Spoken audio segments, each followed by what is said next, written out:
Hi, everybody. Today's pre-accident podcast is brought to you by Underwriters Laboratory, Worker Health and Safety. So at UL, we're really trying to move the ball forward related to the health and well-being of workers, but ultimately trying to keep people safe and healthy on the job, i.e. not exposed to injuries. That's our most important thing. And so last year we launched the Integrated Health and Safety Institute, which is really focused on that arena, and we're developing additional research to support new ways of thinking, new views of thinking and learning. The idea of promoting through advocacy and outreach. We're conducting roadshows throughout the U.S. to discuss our approach.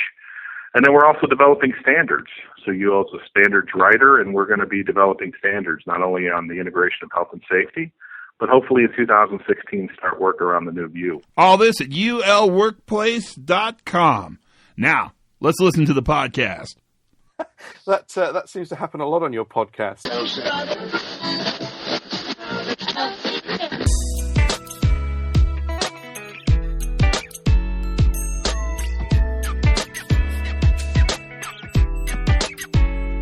Hi, everybody, and welcome to the Pre-Accident Podcast. I'm your loving host, Todd Conklin. How are you today? Well, the podcast just keeps marching along. And things keep getting more and more interesting and more exciting. Man, this year are really some interesting things happening this year. I don't know if you've noticed it already. I don't know how weird the year has to start. And then if that's not weird enough in the United States, we have elections in the middle of it, which just makes everything 100 times weirder. And the commodity prices are crap. And, oh, my God, holy cow. And what it's done is it's stressing our organizations, and you guys feel it. I mean, you live in it. And with that increased stress comes increased goal conflict, and with increased goal conflict comes increased operational ambiguity, which actually takes us farther away from planned work, which is driving Frederick Taylor nuts, and we have the potential for failure to happen. And that's a big part of what we always talk about, because we're all about creating systems that provide resilient, reliable responses and have the capacity to fail safely. And that's what we do, right? I mean, that's our deal. We talk about this crap all the time. I mean, it's not like this is a new thing. But it's very interesting to me to see how everything's kind of fallen around the wayside. And that's what we want to pay attention to. Which brings me to today's podcast and what we want to talk about today. Because today, we're going to ask Gareth Lock to visit our podcast. If you follow any of the new view safety, like LinkedIn or Safety Differently or any of those things, you'll recognize Gareth's name. He's a very active social media user, I suppose in his real life. I mean, I don't know much about his real life, but he's certainly active in the new view safety community, and that's been kind of fun. Gareth is interesting, and I wanted to get him on. He's a PhD candidate, really dangerously close to being done, actually. So he's really kind of a PhD to be, if we added that category. And he is looking at high reliability safety in the new view as it relates to diving. So let's listen carefully to Gareth's podcast, and let's talk on the backside of it, because I think you'll find this to be really interesting. Here's Gareth Lock. And you're working on your degree, which is so exciting, man. That's great. Yeah, it's good fun. I started it about 3 years ago, self-funded and sort of part-time, really to provide credibility for the work that I was doing. A classic example of there's no evidence, therefore there's no problem, and why should we look at this? So it was really trying to provide a bit of structure to the work that I was doing anyway, but thought, well, actually, it's something that interests me and validates the work that I'm doing. So yeah, I really enjoy it. It's hard work in terms of motivation, because now I've got the data and the information, and I've read lots and lots and lots.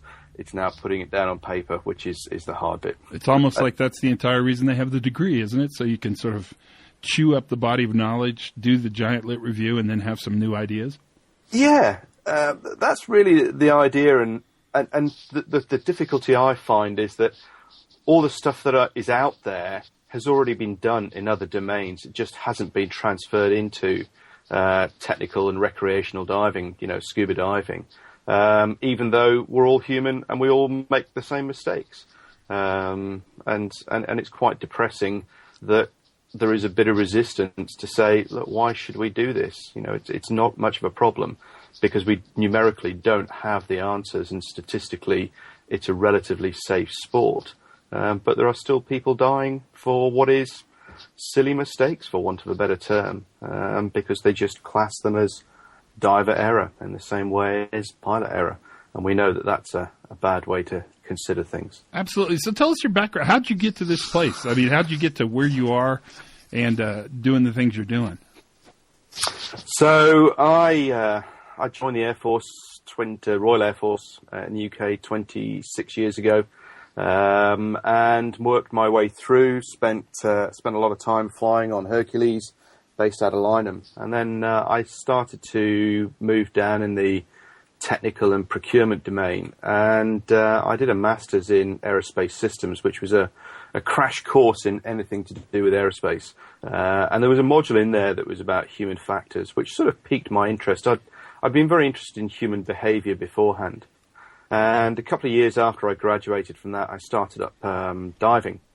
And I would read a number of the incident reports that were out there and go, look, this is just, no-brainer. Why isn't anybody doing stuff that's already done in aviation in terms of reporting and just culture and all of the stuff that if you speak to somebody in aviation or any of the sort of high-risk organizations, they go, well, that's a no-brainer. Why aren't you doing that?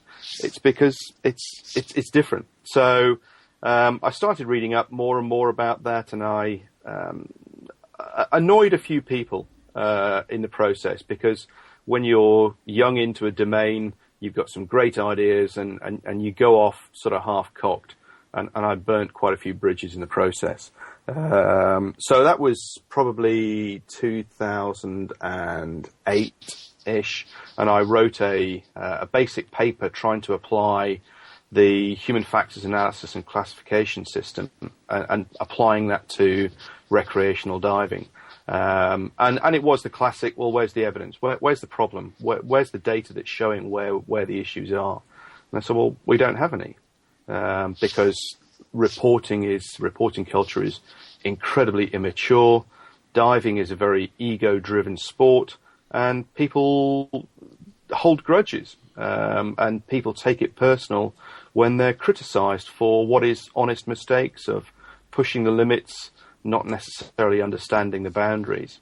So then that sort of progressed for a couple of years, and then 3 years ago, as I say, I signed up at Cranfield University in the UK to do this part-time PhD, which is really to develop a framework based on the HVACS model to try and help classify incidents, and recognizing that's, it's in the mature industries, something as simple as HVACS may appear to be a backward step, but in terms of safety and cultures, diving is probably 20 or 30 years behind everybody else, and so it's interesting. It's a challenge, and certainly enjoy it. It sparks my interest, and when I give presentations and things, people go, "Wow, that's a no-brainer. Why isn't anybody doing this?" And partly because nobody wants to pay for it. So how will you build a reporting culture? I mean, because I hear what you're saying. You're on sort of a maturity curve. You're moving. You have to start kind of at the starting place, which is actually a pretty powerful piece of information, because everybody kind of starts with, errors are preventable, and then they figure out that errors are normal, and then errors become kind of uninteresting. That's the normal journey. How do you build a reporting culture in a rather informal culture that hasn't traditionally had reporting in it? Good question. Thank you. I'm filled with millions of good questions. The first part really is to recognise that there is value in doing reporting. I read an interesting piece about European air traffic management and the jigsaw puzzle that's required to get a reporting culture in place. So you've got to have that just culture, that people recognise that they're not going to get flamed for talking about the mistakes they've made. And they've got to have a feedback loop that fixes things.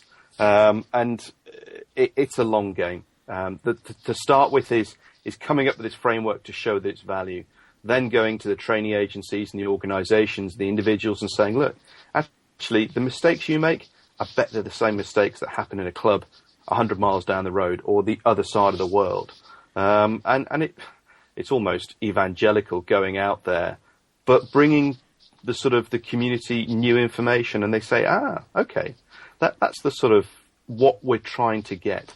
But it is very difficult. And because the diving is very different wherever you are around the world, it's very culturally driven, and the difference in terms of what might go wrong. So a beginner diver is in 20 meters, 18, 20 meters of water, and what they consider a failure is something scary and probably needs to be reported. We look at a technical diver who's doing 75 meter, 100 meter diving, and he has the same failure. Well, that's just part of the sport. That's just one of the things that goes wrong. And so actually one of the major challenges I've found in my research is, what is an incident? What should be reported? Because people talk about reporting when things are risky or compromise safety, and yet diving is very much a personal risk sport, and what is compromised is down to your own risk perception and judgment. So a very big struggle. Yeah, I agree, and that's true in probably anything, right? That perception of risk being in the eye of the beholder. But there are some international diving organizations, right? Because they've standardized and qualified and certified a certain amount of things, haven't they? They have, and there are a number of organizations out there who've got global reach, and they do have standard programs of what is delivered, and that's there is a set training program where you have instructor trainers who deliver instruction to instructors, candidate instructors, who then go out into the wider world. But one of the things is those instructors who are qualified don't work for the training agencies themselves. So there is a barrier, or an invisible barrier, between what happens at the sort of local dive center. And as long as those instructors stay within the standards that have been developed by the training organization will back them up. But there is very little, incentive to ensure, other than reputation, to ensure that what the instructors are delivering is what they should be. There is no what you would consider active quality assurance or quality control, where you have a standards team do a no-notice visit or they do an audit. That sort of thing doesn't happen. The feedback on quality is by the graduates of the training courses themselves. So they will get a quality assurance form and says, did they do this, or they did, tell us that they did these things. But in terms of no-notice checks or that sort of thing, that sort of assurance doesn't really happen. So there are standards in place, and they are published for all of the instructors. But if you go to certain areas in the world, profit is definitely a driver over the top of quality. And as long as bad things don't happen, people don't know what really goes on, because there isn't an oversight as you have in a lot of other industries. You talk about this perception of risk is personal, which is true, but you also invariably have an industrial oversight organization that looks at that and says, you're doing this right or you're doing this wrong. How do they do performance learning now? How do they do lessons learned or learning from failure? Is there a website or something? No. Well, I mean, I've got my own, which I developed. There are a number of organizations. So Divers Alert Network in the States have got an incident reporting system. I've got one which I set up to try and bring in those lessons learned. But it's very difficult. Because the culture is not there to report. Even, in the training systems that are out there, they don't talk about incident reporting as something that is done. It's only when it's sort of a near fatal or a fatal is where incidents are reported, and unfortunately the forms that are used are normally topped with this form is being prepared in the event of litigation. So the data that you would collect on that sort of report form is not the sort of report form that you could use for lessons learned, as Decker has said. You can collect things for learning, or you can collect things for legislation type activities. You've got to keep them separate, and they don't have that learning culture that's needed. So a massive challenge. Well, you're actually, I mean, it's kind of exciting in a way, because you're sort of going out and trying single-handedly, at least initially, to change an entire culture internationally, worldwide, and get them to understand the value of operational learning, or learning while failing, or whatever word you want. I think that's remarkably interesting. How are you getting your data now? I mean, so for the data collect for the PhD was done based on a modified HVACs framework. So I got a whole bunch of diving literature, and I extracted the factors from there and tried to slot them into the existing framework. And some of them didn't work, and some of them did, and I had to make new categories. And then last spring, I ran a global survey, online survey, where I defined what an incident or an adverse event was. There were 14 categories, and I said, if you'd experienced one of these, can you carry on through onto the form? And can you then identify whether or not one of a number of about 100 factors were relevant or prevalent in your incident that had happened? And so I've got about 500 or so data points of where those factors are.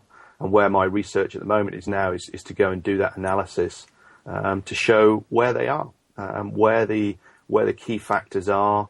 And there were some interesting points came back in the narratives from those reports, which said I hadn't even considered that some of these might be factors, and they were. So from my point of view, that was good to actually identify that people hadn't even considered these issues. So that's where the data will be to validate the framework, and then the idea then is to go out to the organisations like Divers Alert Network throughout the sort of the States and Europe and the Far East and Australia, and say, look, when you start categorising your own incident reporting systems, can you please use this as your baseline, so that then we can start collecting data on a global level. Because at a local level, in the UK, we have somewhere between 10 and 24 fatalities a year. That's over the last 15 or 16 years. That's how many people have died diving. And we have probably in the order of 1,000 what you would consider reportable incidents. But they are not really analysed well. There's no organisation that's paid to look at these things, and they're voluntary submissions. So there's a lot of stuff is left behind, because people don't want to talk about their honest mistakes. So the first part is to collect that framework to say, look, this is how we can start categorizing it, and then we can start aggregating this data at a global level using the metadata, because people don't want to release their confidential data across multiple bodies for data protection reasons, which is the other difficulty when it comes to discussing these sorts of things, because there's no protection from the lawyers are out there that are looking to make a fast buck from being able to sue anybody from an honest mistake. So anything that can be hidden, for want of a better phrase, is done so, rather than actually talk about the honest mistakes that people do and try to get things changed. It sounds almost like you need to write the field guide to understanding human error for divers. Yes. I mean, it sounds like that product would be, that could have some legs to it. It sounds like that would actually be a kind of not only a noble gesture, but also a really important gesture. I think it would be a fantastic thing to do. And it's, I suppose, is down to time, really. my time is split quite a bit, and trying to get this PhD done. And I'm in the process of trying to put together I suppose a training program for non-technical skills for divers and diving instructors, because it's something, again, I had a bit of a light bulb moment about 2 weeks ago where I went, look, I'm researching these diving incidents, and they invariably involve non-technical issues. Why isn't there any training that considers this? So that's my sort of one of my longer term goals as well, is to develop in effect, CRM for diving instructors and divers. Yeah, I was just going to say, it sounds CRM to me. Yeah, very much so. And but it's again trying to take that the words CRM. It's like, why? What's that relevance? It's like CRM for single pilots. Well, hang a minute. We don't have a crew here. So trying to take things like oil and gas and healthcare, where they've moved to non-technical skills, as a title. The same thing of situational awareness and decision making. Those sorts of concepts, and try to apply them into a diving domain. But when you have a relatively safe sport and bad things don't happen very often to you, they always happen to somebody else. Why should I learn a bit more? Because I've coped quite well doing what I'm doing at the moment. Yeah, but the aggregate numbers, I mean, even the numbers in the UK strike me as pretty high. Between 10 and 24 a year dying, that's well within the freak out values that we'd have, at least over here in the United States. That's pretty high numbers of fatalities. Yeah. In the States, I know that Divers Alert Network have something in the order of 100 fatalities a year recorded. But there's a diving population of somewhere around, in the UK, somewhere around 50,000 divers. And again, that's another thing that is unknown, is the risk exposure. We don't really know how many divers there are. We don't know how many dives they do. We don't know what sort of depth they dive to. We've got a bit of an idea of how old they are, their sort of age demographic, and it's getting older. So there's a lot of health-related or influenced factors that lead to diving fatalities. But I try to steer away from the fatality side, because, as we know, fatalities is a really poor metric of how safe something is. And the noise in the system, where you've got, as I say, between 10 and 24 fatalities out of a population that's somewhere between, 45 and 60,000 people, that's just noise. Right. The variance there, where you've got a good year or a bad year, well, that could be weather, it could be just the sort of people that are going diving, it could be the diving they're doing. Because there is just a real distinct lack of data, that you just can't nail this stuff down.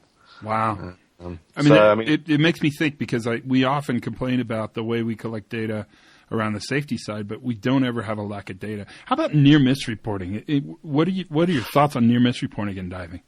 I think it's a brilliant thing to try and get done, but again, people don't necessarily see the value in reporting their near misses, because it would be invariably down to them not following best practice. Is the sort of the general feedback that people get distracted.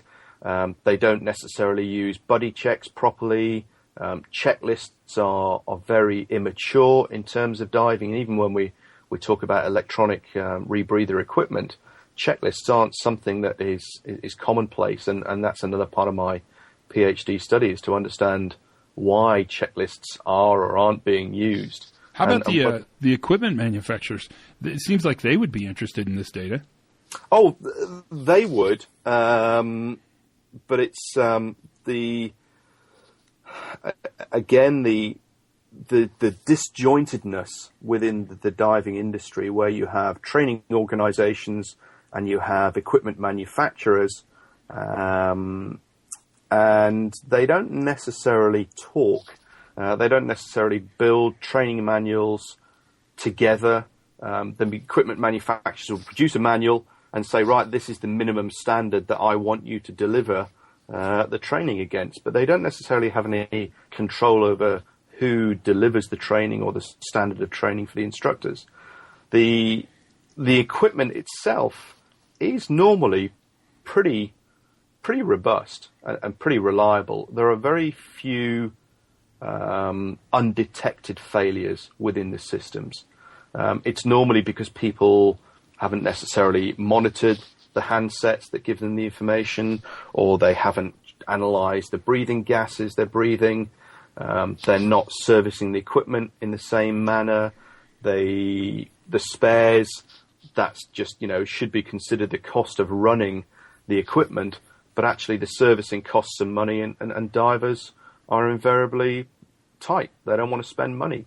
So this sort of, and again, because there are no regulations that say you have to change your equipment every year or whatever, the manufacturers say this is what we recommend, but there is no way of mandating that to happen.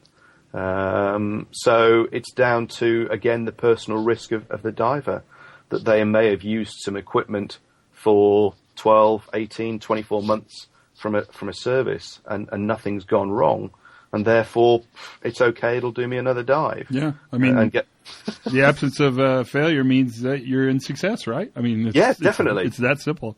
So, go on. Well, where do you hope this will all take you? Where do I hope it'll take me?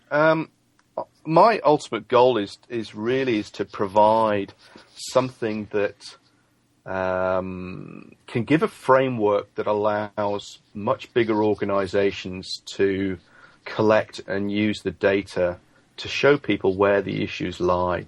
I gave a presentation about 6-8 weeks ago, and I used the Tableau software from the ASRS, Aviation Safety, sure. And said, look, this sort of thing is really useful in identifying where some of the issues lie, where you can start filtering down and you can see the key areas. And at that point, you can stay right. As the same way the FAA have got their hit list, right, we're going to go after this. Once you've started collecting that data and identifying it at a big level, you can then start targeting it. But that would really need a big change in the organizations to recognize that what goes on at the sharp end at a dive center in the Caribbean or Southeast Asia or Egypt or wherever, they actually have an influence as to what happens there, and should take some responsibility. And the fact that they haven't had anything bad come back doesn't mean it's all hunky-dory and working well. So yeah, it really is trying to provide something that can be used as a big data tool, and ultimately trying to change attitudes. But culture takes a long time. Well, and the need to change that culture, they don't even know they want to change yet, right? I mean, they probably don't even realize. Well, you said it earlier. They don't think there's a problem. And so if there's not a problem, then there's not the impetus to go out and seek solutions. And so you're having to sort of sell them on the problem and sell them on the solution. But I'm proud of you. So what are you thinking next? I mean, what's interesting you? What are you finding out there in the world that's keeping you going? Who are you reading? Who am I reading? Yeah. I've just started reading a book called The Process Communications Model. About people interactions. What I'd like to get into is more human factors coaching in different domains. I've started doing some work in healthcare. I like Sidney Dekker stuff, and in fact, I've just downloaded 4 Just Culture videos that have appeared on YouTube via LinkedIn. Actually, is where I found them. So I'll post those up. So lots of different things, and just it is very much the new view or safety 2 or trying to get away from that. But even though I'm very much sold on that, it is quite hard to get yourself out of the mindset of where do things go wrong, especially when you can't put your finger on it. And I think that is where the big lure of the old view is, that he did that, therefore we can pin it on him. Whereas you actually start looking at the bigger system view, it's like, this isn't quite so easy to rationalize. So my long view is stay in human factors, and non-technical skills work, healthcare, diving, anywhere really that pays the bills while I can get on and do the studying and try and get human factors and just culture into the diving community, and get people to stop jumping to conclusions and throwing stones at people for making honest mistakes which they themselves would probably make if they were in the same situation but wouldn't admit it.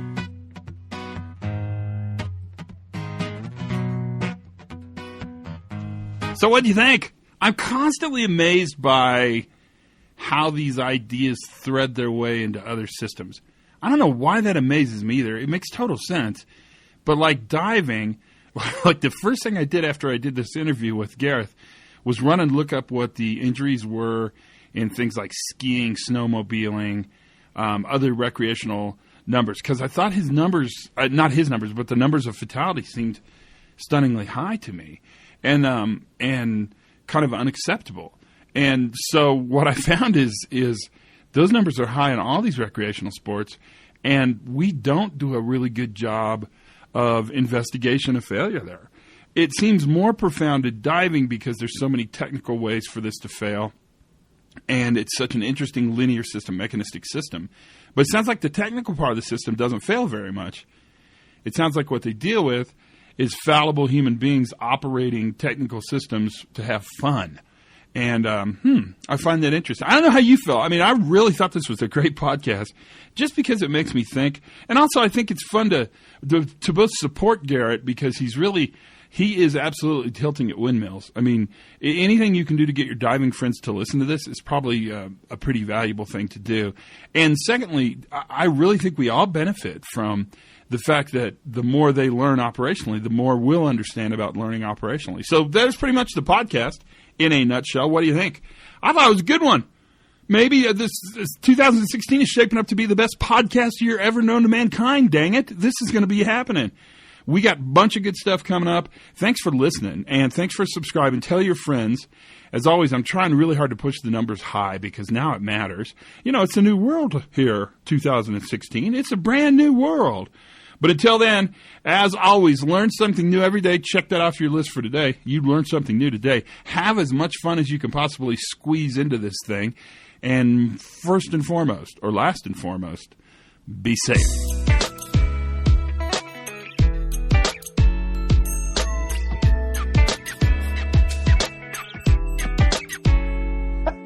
That seems to happen a lot on your podcast.